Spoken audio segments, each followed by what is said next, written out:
Hello, আসসালামু আলাইকুম। সবাইকে আন্তরিক ধন্যবাদ জানাচ্ছি আজকের ক্লাসে যুক্ত হওয়ার জন্য।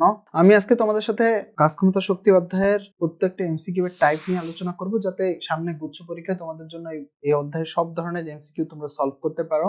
তোমরা জানো যে ভার্সিটিতে কিন্তু প্রিপারেশন একটু আলাদা হয়। মেডিকেলের ক্ষেত্রে হয় যে ওখানে কিন্তু তোমাকে খুব বেশি ম্যাথ করানো হয় না, কিন্তু এখানে তোমাকে টুকটাক ম্যাথ এবং হাতে ক্যালকুলেশন করতে হবে, তোমাকে ক্যালকুলেটর দেওয়া হবে না।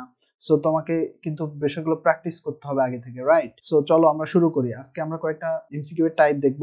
আমরা হচ্ছে এই টাইপ দিয়ে শুরু করতেছি। এখানে বলা আছে একটি বস্তুতে যদি এফ নিউটন বল প্রয়োগের ফলে বস্তুটির সরণ হচ্ছে 433 বিন্দু থেকে 654 বিন্দুতে হয়, তাহলে আমরা এখানে সরণ বের করার সিস্টেমটা হচ্ছে এরকম। বিন্দু যদি দেওয়া থাকে তাহলে সরণ এস সমান হচ্ছে দুই বিন্দুর বিয়োগফল, অর্থাৎ 6 থেকে 4 বাদ 6 বিয়োগ 4 এর সাথে হচ্ছে i গুণ হবে প্লাস 5 মাইনাস 3 এর সাথে j গুণ হবে, তার সাথে যাবে হচ্ছে প্লাস 4 মাইনাস। তো এইটা করলে আমরা পাচ্ছি হচ্ছে 2i plus 2j plus k, এটা k। আচ্ছা, তাহলে আমরা জানি কাজ w ইজ ইকুয়াল টু হচ্ছে f dot s vector, right? তাহলে এখান থেকে কিন্তু এটাই কিন্তু কাজের মূল যে সূত্র ছিল সেটি হচ্ছে f ডট s। তাহলে f আমরা জানি 2i plus 3j plus 2k, তাহলে এর সাথে মাল্টিপ্লিকেশন হবে 2i plus 2j plus k। তাহলে এখান থেকে 2i গুণ করলে হচ্ছে 4, 3j plus 2j তাহলে 6 প্লাস হচ্ছে